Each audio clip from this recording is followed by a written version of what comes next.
one of the most powerful men on earth, holds a position that has existed for nearly 2,000 years. As the world changes and faith evolves, his authority remains. What began with one apostle has become 1.2 billion followers under one man. He is the head of the Catholic Church, the Pope. And this is his path to power.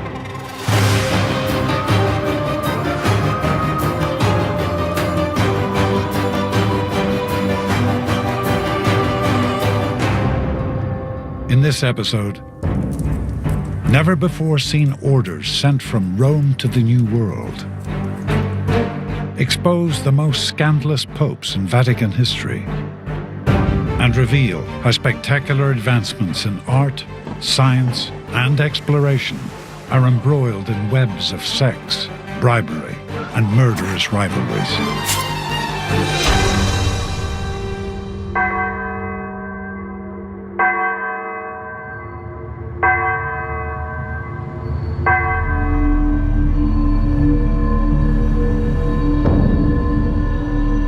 From the time of St. Peter through the Middle Ages, popes act as beacons of faith, morality, and religious leadership. But as church influence expands, the trappings of power will seduce even the godliest of men. In 1417, the papacy has been split between France and Italy for 40 years. But after the devastation of the plague, Pope Martin V reunites the Church and begins to rebuild the once great institution in the once thriving city of Rome.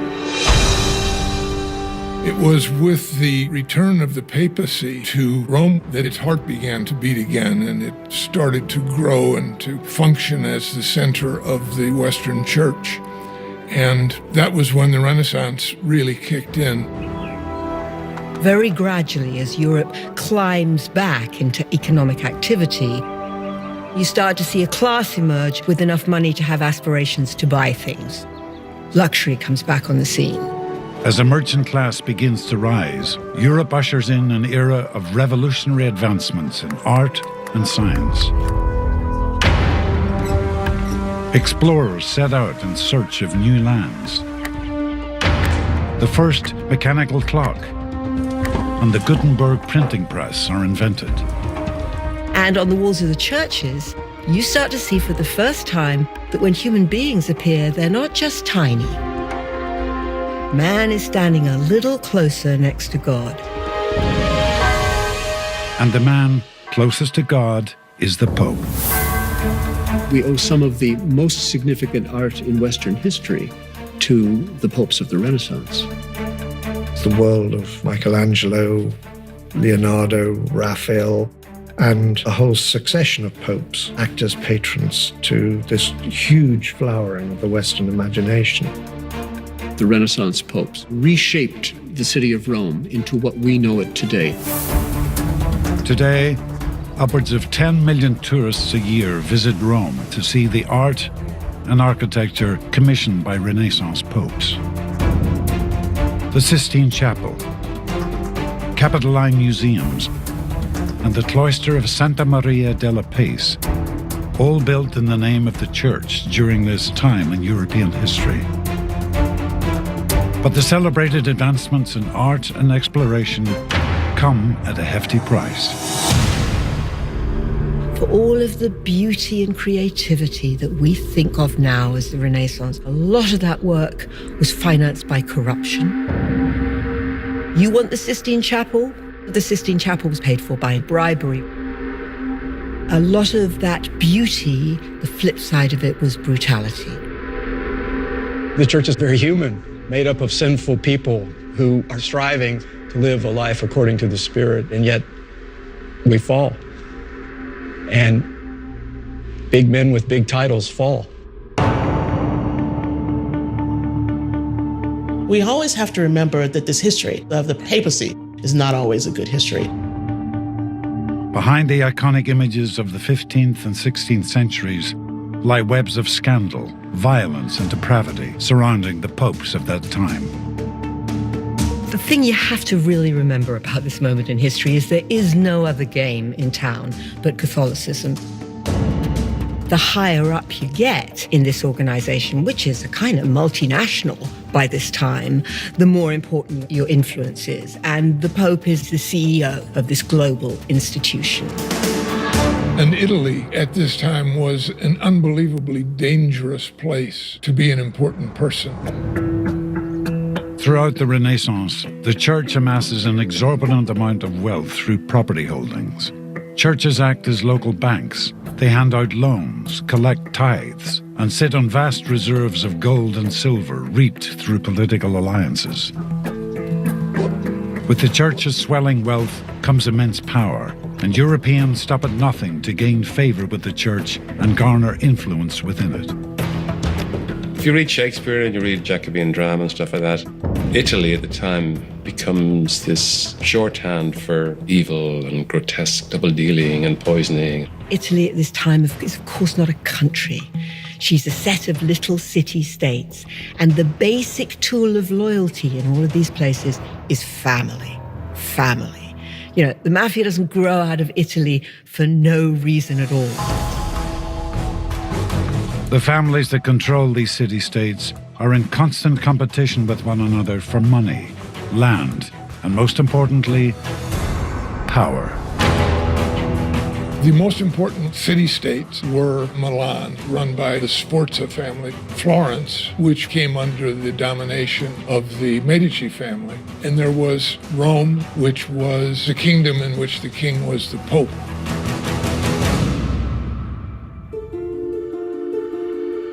Today, we don't often think of popes as family men. But in the 1400s, it was extremely common for popes to have children. It's pre the Victorian moment and the Puritan moment. So all of these people who are running this big institution, many of whom have come from top-notch families, cannot get married, and they understand that. But that doesn't appear to mean chaste, because the Pope will have children. By stacking the College of Cardinals with sons and nephews, popes are able to ensure that their families stay in power. There is a great problem when the papacy changes between families. Rome can become a very dangerous, even violent place there, where the faction that's controlled the Vatican finds itself under threat. I think the Pazzi conspiracy is a beautiful microcosm of how crazy a place Renaissance Italy was.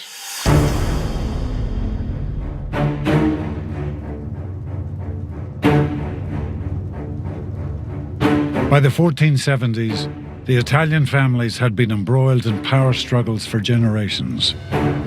And the newly appointed Pope Sixtus IV, a member of the ambitious Della Rovere family, feels an imminent threat from one of his rivals.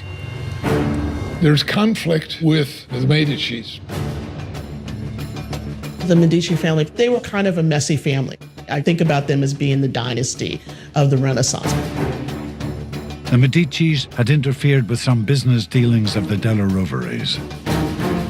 One of Pope Sixtus's many nephews is a vicious nutcase. Says the answer to our problems is get rid of the Medici, get rid of this headache. This was just a stupid idea. I mean, the Medici clan was huge. The Pope agreed to the murder of Lorenzo de' Medici and his brother. The Della Roveres recruit members of the Pazzi family, another Italian banking empire. The second wealthiest family in Florence was the Pazzi, who resented the Medici because they felt that the Medici had unfair advantages. On Sunday, April 26, 1478, the assailants attacked the Medici brothers at a mass in Florence. The conspirators attacked and killed the brother and attacked Lorenzo, who escaped. Lorenzo musters his troops. They quickly capture the main conspirators and the murderers, and they're summarily executed. And on August 6, 1492, just 3 days after Columbus set sail for the New World, with the wealthiest Italian families entangled in murderous rivalries, and the power to rule all of Europe and the Americas at stake, 23 cardinals embark upon one of the most ruthless conclaves in Vatican history.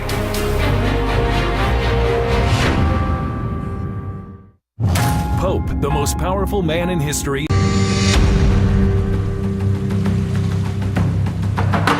In August of 1492, 23 cardinals must elect a new pope who will lead more Catholics than the world has ever known. The cardinals will live in the Sistine Chapel until they finally decide who's pope. So it's a very intense hothouse. Every powerful Italian family has a seat at the table and a horse in the race. The two most powerful factions at this conclave, one was led by a cardinal named Ascanio Sforza. Sforza's primary rival was Giuliano della Rovere. And Giuliano della Rovere, the nephew of Sixtus IV, the vicious pope who called for the violent removal of his rival, has inherited his uncle's blind ambition. Della Rovere had a very powerful personality. He's very smart and he's very ruthless. Determined to swing the conclave in his favor, Giuliano della Rovere begins handing out bribes in exchange for votes. Although the matter may finally be about God and heaven, this is an earthly institution and it's run by men and it has a power structure attached to it.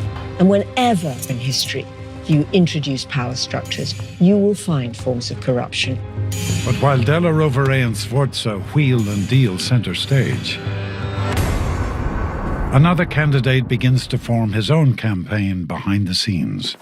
Rodrigo Borgia was both an insider and a dark horse at the same time. Rodrigo Borgia is a Spanish cardinal who had steadily risen through the ranks of the church since he was a teenager. He had been through 5 papacies, the most important, powerful member of the Vatican bureaucracy. But he was a Spaniard. That makes him an outsider. But despite being an outsider, Borgia is an experienced Vatican politician. On day 4 of the conclave, the Spanish cardinal makes his move. In the middle of the night, 6 mules loaded with silver leave the Borgia Palace in Rome and trot along the streets to the palace of Ascanio Sforza, cardinal and one of his rivals. And it is absolutely clear that somewhere underneath that, a deal has been done.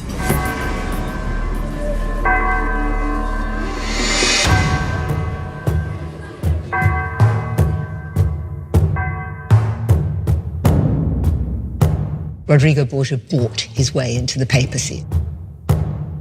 Borgia's first order of business as Pope Alexander VI is to surround himself with a network of people he trusts. Like many powerful men of the era and today, Borgia places his children in the highest ranks of his council. He had some of his children marry important princes in other dominions. He made his one son a cardinal and gave him all kinds of church income. It is a story of nepotism, really. People thought, how could these kind of venal arrivists take over the Vatican City. Flanked by his children, Pope Alexander VI prepares to build a Borgia dynasty. The hierarchy of the church is about making sure that the papacy stays powerful. And we have a global multinational company operating. It needs a vast administration. Pope Alexander VI is the father, almost the creator, of modern diplomacy. He introduced the practice of stationing the prototypical ambassadors at the city-states to live there. And then he started doing that with the major North European capitals. Each of his ambassadors live amongst the clergy in their various stations and report back to the Vatican. Just weeks into his papacy, Alexander VI has consolidated his power across Europe, and he does not intend to stop there. The New World is discovered, and Columbus is instructed to write letters to the Pope, the sort of chatty little travelogues about all the things that he's seeing and who the natives are and what they look like and how fascinating they are. He's filling in the Pope in order to soften up the Pope towards the Spanish perspective. And because the Portuguese and the Spanish are spatting about who is going to own what, this got very ugly and very tense, and it seemed likely to result in war. They turned to the papacy, to Alexander VI, to adjudicate the international boundary. it's the Pope who literally draws the line on the map of the ocean. Everything east of that line belonged to Portugal. And that's how Brazil came to be a Portuguese colony. On May 12, 1493, Pope Alexander VI issues the Inter Cetera. The First Papal Order grants the majority of the New World to his homeland. The Spanish have the lion's share, and blow me down, but if the Pope doesn't also get a Spanish bride for his second son. The Papal Order, which leads to hundreds of years of pillaging and destruction of native lands, is still controversial today. The world will soon learn that all of Borgia's accomplishments come with a price.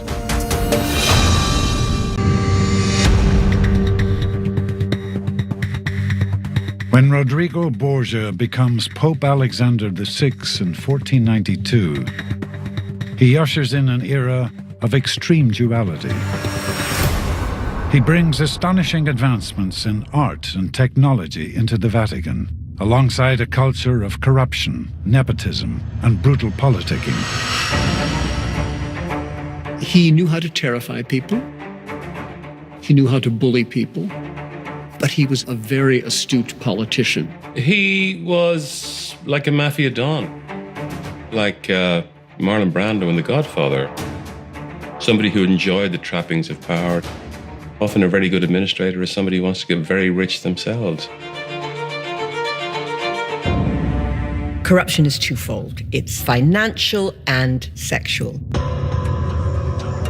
One of the most salacious stories to come out of the Borgia papacy is the banquet of the chestnuts. The story is that it was a party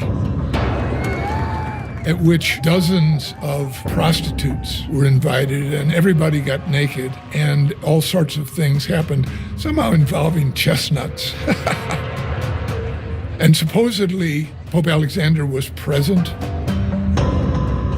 Though the tale of the banquet is met with doubt, the story of the Pope's mistress who took up residency in the Vatican is undisputed. Giulia Farnese was a beautiful young member of an important Italian family.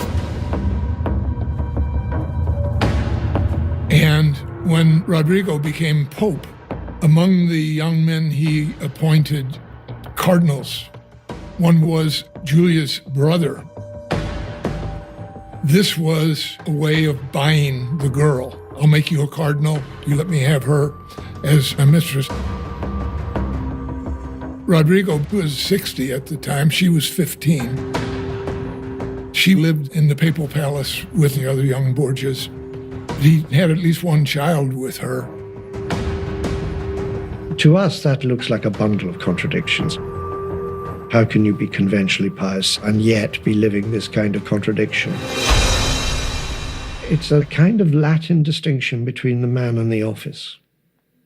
People manage to respect the office while being aware that the people who occupy it were extremely fallible. The modern mind has some trouble with this. Jesus himself was both God and man.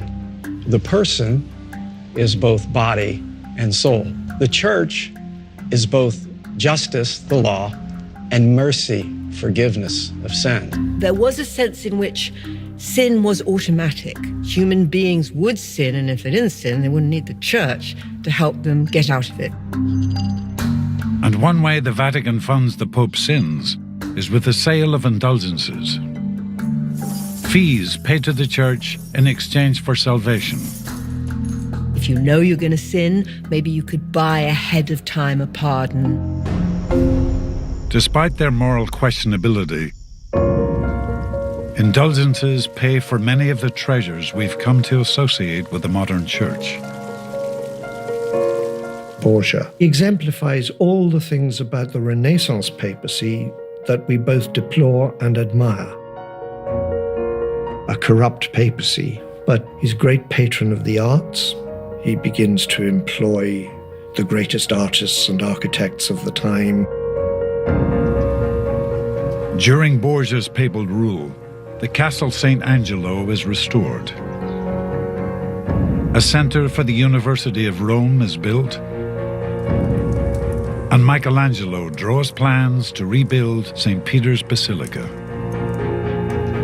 One just has to live with the paradox that these things are the product of sin, but they are not themselves sinful. They're wonderful, and the world is better for them. Borgia commissioned so many works of art in the name of God and his family that the image modern Christianity has come to associate with Jesus Christ is said to be modeled after his oldest son, Cesare. But while Alexander VI continues to collect bribes and adorn the Vatican, an old rival hatches a plan to take him down. The man who will turn out to be Rodrigo Borgia's real nemesis is Giuliano della Rovere. He was an angry, aggressive man in contrast to Alexander VI's nature, which by everybody's agreement was immensely charming. Borgia and della Rovere's rivalry dates back to when they were both young cardinals. But when Borgia wins the papacy in 1492, della Rovere becomes obsessed with destroying his enemy. Not surprisingly, when della Rovere doesn't get the papal throne, he basically leaves Rome in a sulk. Della Rovere exiled himself to France and attached himself to the French court and tried to work against Pope Alexander VI. Determined to take out his rival, della Rovere convinces King Charles VIII of France to capture Naples and on his way to sack Rome and dethrone the Pope.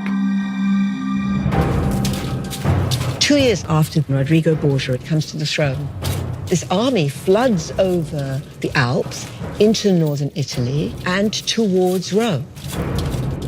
It's a major catastrophe.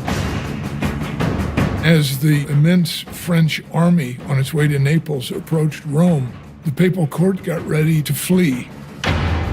Alexander decided at the 11th hour, I'm not going to run away. Despite having no army himself, in the face of 25,000 French soldiers, Pope Alexander VI is determined to fight for Rome and the Church.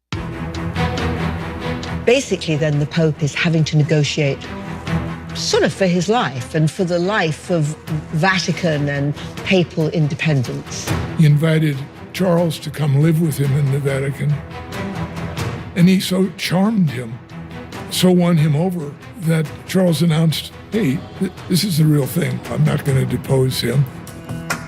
And then Pope Alexander helps to scoot them out on their way. In one of the greatest diplomatic moves in world history, the Borgia Pope convinces King Charles of France to leave Rome and the papacy intact. Della Rovere went nuts over this because Della Rovere lost his chance to displace his enemy. But soon, Giuliano della Rovere will prove to be just the first of many threats to the world-changing papacy of Alexander VI.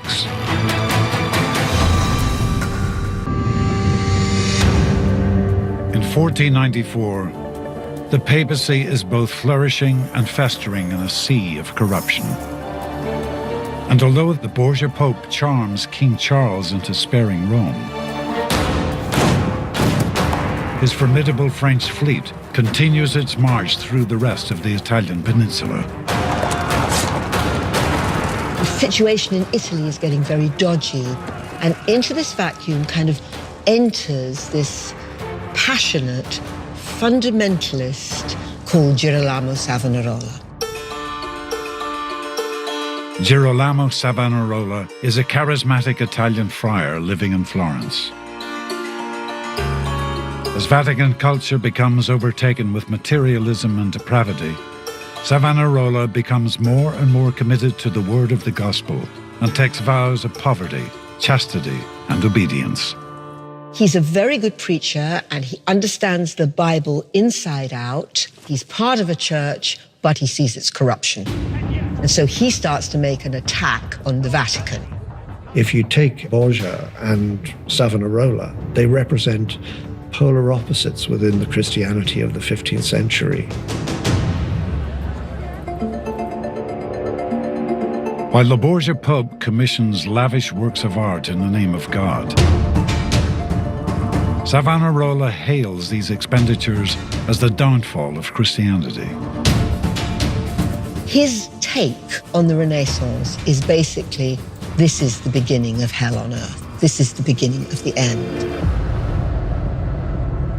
Savonarola's apocalyptic sermons draw thousands. He blames the Pope for the French invasions and proclaims that God is punishing Italians for the hedonism displayed by the Church. When Italy was being invaded by French armies for the first time in decades, it was a moment when the world looked as if it was coming to an end. And Savonarola started preaching this world end message before the crisis really hit. So people thought, well, here's a prophet. He understands what happens when people get frightened. And what he does is to say, look at all this art all around the walls. There was a time when all you saw was pictures of our saints and Mary and Jesus. And now, along with them, you've got these people of flesh and blood, and there's quite a lot of flesh being shown too. This is the body. This is not the spirit. We're moving away from the true path, and God is punishing us. While Pope Alexander VI dismisses the fanatical preacher as a passing phase, Savonarola's following only grows. He did whip up a lot of support in Florence, aimed at Rome. And he wrote some shocking things about Alexander. He wanted the world to see Alexander as the embodiment of evil. He wanted Alexander to be removed from the papacy. Alexander could have had Savonarola taken into custody, killed. He just laughed it off and never defended himself against it. But on February the 7th, 1497, Savonarola makes a spectacular display of his rebellion that the Pope cannot ignore. Savonarola contrives this idea of a bonfire to set fire to things that are not necessary and fripperies and are luxuries.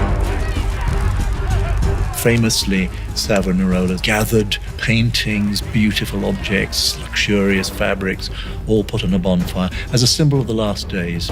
It becomes known in history as the bonfire of the vanities. Tens of thousands of Florentines flock to the bonfire of the vanities and burn their worldly possessions. It's a brilliant stroke. It's intimidating, it's public spectacle, it shows his power, and it's dramatic. It is one of the moments in this moment in history that lives on as emblematic of excess luxury and then excess fundamentalism. Pope Alexander VI realizes Savonarola is no longer someone to be ignored. He deems the fire a declaration of war against the Vatican.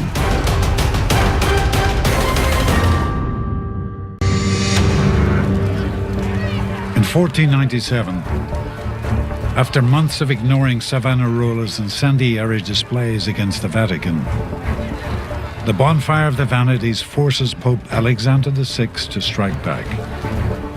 The Pope told him to stop all this. He said no, and the Pope declared him a heretic. 2 months after the spectacle in Florence, Pope Alexander VI has Savonarola excommunicated. The excommunication is a very powerful tool, which makes a lot of people nervous about coming to hear Savonarola talk. They may believe in him, but the Pope still runs the show, and this guy is going to hell if he's been excommunicated. He was destroyed by his defiance of the Pope. For his transgressions, the Pope's supporters demand the heretic die.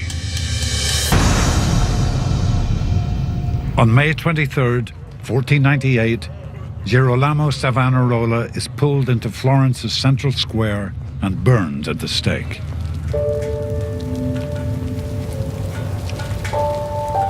They let him burn until nothing is left. In August of 1503, after creating a diplomatic empire, commissioning some of the greatest works of art the world has ever known, and reigning over one of the most depraved papacies in Vatican history, the Borgia Pope contracts malaria and suddenly dies. It's such a dramatic decline. A mosquito bites someone, and the entire 11 years of trying to build a dynasty collapses. It's gone. And within a year, the arch-enemy has taken the papacy.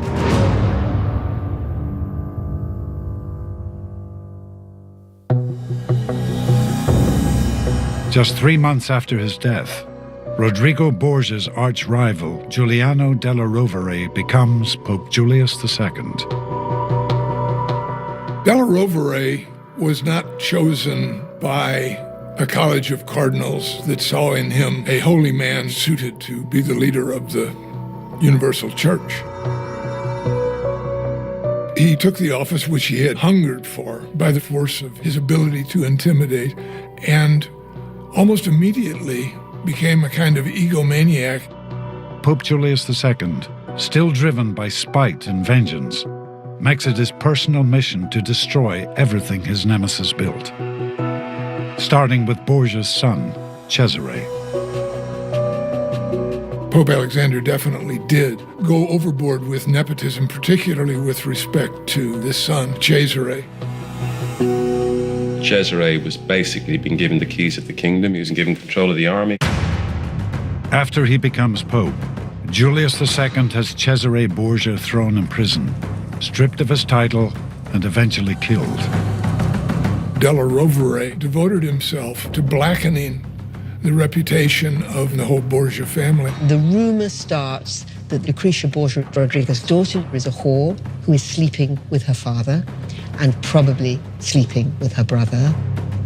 There is no evidence inside the Borgia history of incest. That doesn't mean it did not happen, but it's a bit like tabloid journalism. Once the mud has been slung, it sticks.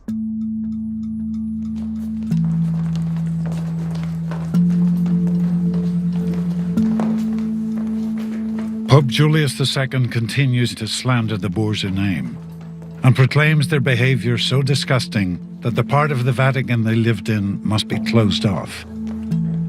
Julius II had those Borgia apartments sealed up. so contaminated by these evil presences that nobody should go there. They stayed sealed till the 19th century, and now they're a tourist attraction. Today, over 5 million people tour the restored Borgia apartments every year, making them one of the most visited attractions in Vatican City. And despite Pope Julius II's avid condemnation of the corrupt Borgia papacy, his lifestyle is even more extravagant. He actually was the great patron of Michelangelo. He rebuilt the whole of St. Peter's. He commissioned Michelangelo to do the dome. In 1508, Pope Julius II commissions the most famous work in the modern Vatican, the ceiling of the Sistine Chapel. Della Rovere was driven by personal ambition, grandiosity. He wanted Michelangelo to get finished with the Sistine Chapel so he could get to work on his, Julius's tomb, which was never finished. Despite his motivations, art flourishes under the Della Rovere Pope, and the papacy becomes stronger and more powerful than ever. He's a warrior pope who actually goes into battle leading his own soldiers, wearing silver armor. It is to aggrandize himself to some extent, but it's also part of a vision of a papacy that has to be underpinned by power. Pope Julius II continues flaunting the power of the papacy until his death in 1513. By then, another powerful Italian family has been patiently plotting to take over the papal throne, and the young banking heir will take Renaissance opulence to levels of excess from which the Church may never recover. The Renaissance. But one pope pushes papal spends of lavish luxury. Giovanni de' Medici was the second son of Lorenzo, pleasure-loving man. Loved the arts, theater, music, all that sort. At the beginning of the 16th century, and also its nemesis of the alliance between the papacy and the arts, and the corruption of Western. Celebrates his election with a party in Florence. In the middle of the festivities, the boy dies from paint poisoning. Many see this death of the golden boy as a symbol of the apocalyptic prophecy preached by Savonarola, the embodiment of death by excess at the hands of the Catholic Church.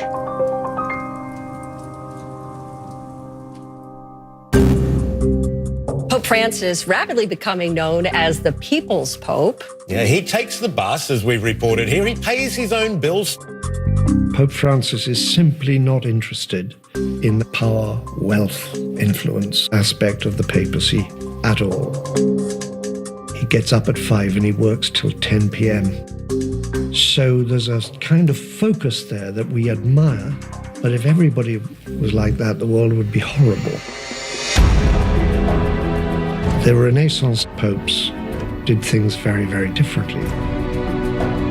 They took a lot of holidays, they partied. And they created beauty.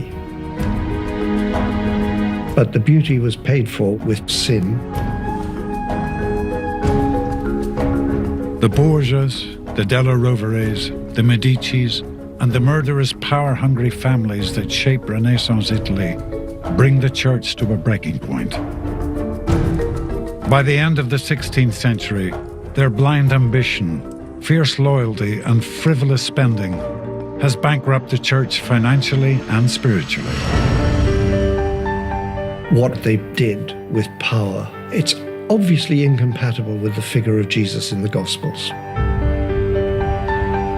And yet, when you stand in front of Michelangelo's Pietà in the Vatican, or Raphael's frescoes, what do you say? Do you take a hammer to them? Or do you say they have nothing to do with Christianity? The finance and the corruption and the creativity are in a queasy relationship to each other all the way through this extraordinary moment in history. There can be no way to untangle the corruption of the Renaissance with the beauty and discovery that has come out of it. Much of the power of today's Vatican lies in the diplomatic positions set up by the Borgia Pope and the tourism attracted by the works of art commissioned by the Della Roveres and the Medicis. What has been erected are these extraordinary gifts to all of humanity so that the church is like a repository of beauty. How can we have this magnificent art repository and architecture of St. Peter's and then the corrupt actions of individuals? And yet the church is both. The duality of the Renaissance lies within every facet. Today on H&I. I've got plenty of time to work out. Said no one, ever.